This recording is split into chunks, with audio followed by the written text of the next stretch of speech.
Hey everybody, how you doing? Say hi, Joda. Joda. Oh, he's grooming himself. Anyway, Joda's busy. SpongeBob's chilling over there picking his nose. Joda was over there. This place was tidied up today. This is just daily mess with Joda. Uh, Love him to death. Hey Joe. Woo! There he is. Anyway, I was over there jamming and Joda was playing with the pillows and I figured since the jam night tonight, we gave it about an hour and recorded some. I might upload about a minute or so of it. It's just one of them things, where I hit the when I hit the the little looper and play a few chords and then kind of play to it.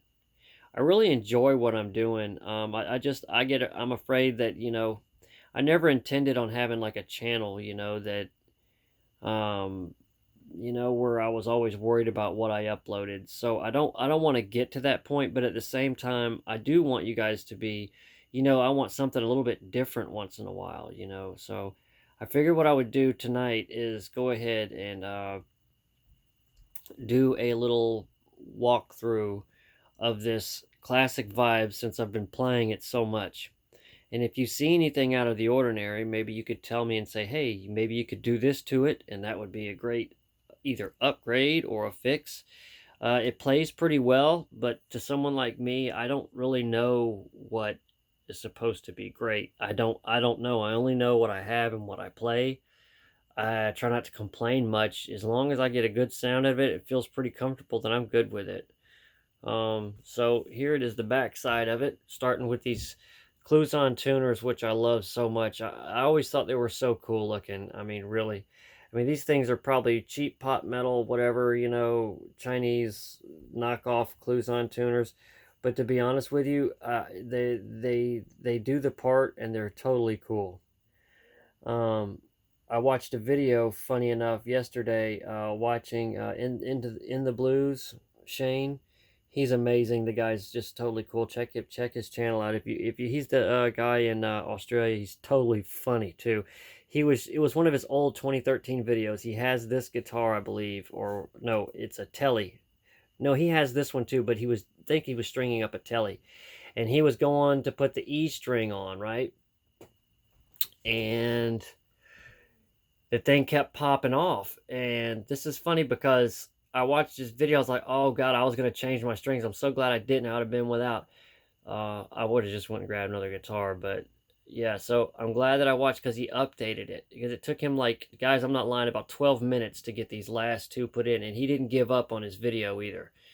So it was totally cool. But anyway, yeah, so he made an update video and showed us you got to wrap it twice and you got to keep pulling on it to get it to go through. So I hope I don't have any problems with that. Then he said something about a toothpick method where you could stick. So I know of ways I can rig it up to get it going. So let me walk back to this side here again. I'm not going to do this for very long. I'm just going to walk down it because the first video didn't look that good. And I'm going to try to let this upload overnight in 1080, whatever it's recording in. I'm not going to do 14 for you, but so this is what it looks like. This is the condition as you can see it. I don't want it to fall. I'm trying to get it nice and clear so you can see as good as you can. It needs to be wiped down. Now that stuff on the block back here, on the back plate, that's actual, looks like surface rust or something getting on it, but I don't know, it came like that. Here's the little horns, the little straps, strap lock, strap hook, whatever. There's one horn there. I need to wipe it down. And check out this grain though, it's beautiful. This is probably a 3-piece, and it's definitely alder. This is the 3-tone sunburst with that red and orange with the black outline.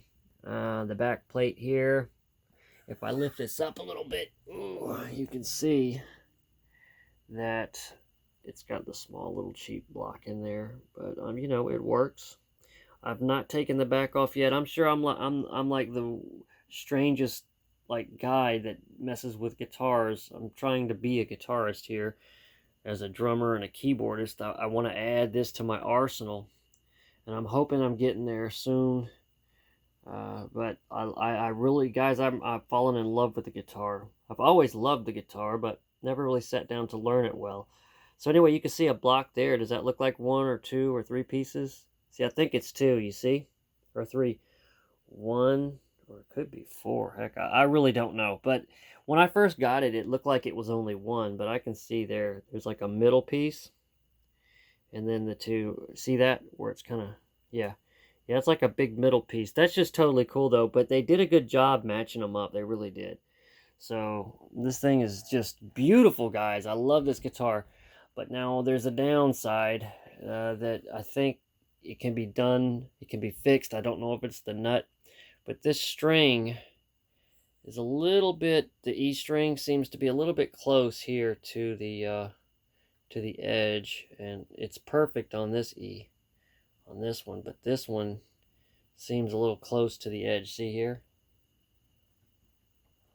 And as I come down, I imagine it's pretty similar all the way down. But see, I never noticed that. I don't know if that got worse in time or if it's something that I did or what. But I love this thing to death. It still plays great. So once in a while you hear me mess up. You know, I'm always messing up. But my right hand is my worst enemy. I miss the strings all the time. I'm sure you hear it in my videos. But I learn as I go, guys. And I'm one of them guys. I've been trained musically with drums, trumpets, saxophones. I taught myself keyboards and so far guitar, but drums I was trained, jazz and all that. I took lessons most of my life from like 13. I played from 10 years old to 13, and then I got really good even when I started band. So yeah, and I mean, trust me, I'm not trying to beat my own horn. I just put a lot of years into drums, and I miss it. I never thought I wouldn't be playing, and it's really not by choice that I'm not playing. It's because, you know, I cannot restrict myself and have a kit and not be able to play it because of noise violations and all that. And I refuse to get an E kit, but who knows? Maybe one day I might have to. But anyway, here's the neck pocket. I don't know if you can see that. Yeah, it needs to be clean. Needs to be cleaned up in there, but it looks to be seated good. You can see all that. Anyway, yeah. So rosewood neck.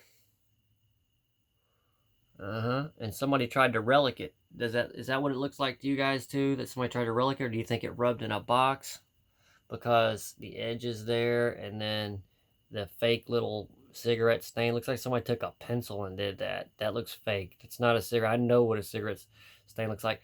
And then a mild little, oh, what happened? Oh, there it is. A mild little scraping down the edge there, but I don't see any cracks in this wood at all. I got a really good deal, I think, for 220 bucks shipped. And the Alnico pickups. Don't ask me why somebody would get this guitar and put Alnico pickups in it. I mean, because it already had Alnico 5s. Why would you buy Alnico 5s and put in it? Everybody raves about those SC101s. Why would you pull those out and put in risking, I don't know. They if you look online about the Mighty Mites, that's a USA company. They do necks and bodies and stuff, and they're supposed to be, this is what they call, all I've read online, you gotta hunt, you'll see they say these are a Strat player's secret weapon. Like in a pinch, you need some good pickups, get the Mighty Mites, but it's like people that get them, they don't want to tell everybody that they're that good. So I don't know, you guys say you like the tone, this is where it's coming from right here. I'd like to think maybe a little bit once in a while is getting better with my fingers, that I'm actually, you know, learning a little bit. I'm not the kind of person that would know, unless I know my drumming, that I've got pretty good over the years, but I don't know that I'll ever be able to say that I'm like a good guitarist, like or to know whether I've broken that beginner mark or not. It seems like all my life I've been a beginner guitar, so that's why I was like, you know what? I'm gonna freaking learn more than just my chords, and I'm gonna learn leads, even if I'm learning by ear, which I'm mainly doing, in shapes. But anyway, here comes the back side some more. Yeah, down the back of the neck. And so do you guys ever consider, do you see this right here? What kind of wood is that with that little bit of, is that like flame? Or is that a long knot? Yeah, that's just probably a cheap cut, huh? You know, I've never been like a wood person per se, but I'm becoming one. Like I watched somebody else make a video. They had a video the other day, and they were talking about how they were looking at wood like on a table leg, and they're like, "Look at that flame maple on that leg," because of his guitar love, you know. All right, another thing is this rosewood, how thin it is. They say that's not because they were cheap. It's because in the 60s, this was supposed to be a thin layer. So it's thin because of the 60s.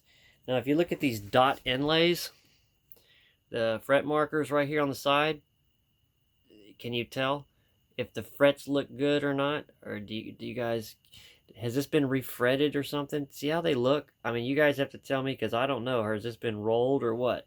It feels smooth. Maybe someone sanded them and then touched them up. Can you see that? I can't tell what's happened with that. But you see how the markers are? They're all nice and even and right 50-50 in there. So it looks like the factory did a pretty good job. But like I said, I don't know because I'm not a professional. The luthier guy came over, my buddy, and said that this was a great guitar. He told me that I just needed to hit it with a truss rod because it had a it was buzzing a little bit, and I did that, and it's fixed a lot, and it's even held tune a little bit better. But next up is this string tree. I think is grabbing a little bit. But to be honest with you, it's not until a little while ago that I really realized how far this string is from the edge. So hopefully all I got to do is just straighten the neck out. You know what I'm saying? Is all that is. It's just you know, unscrew it, loosen it, and put it back on right. Maybe when I do the strings next. But yeah, I really love this guitar. Hopefully we get a conversation going in comments.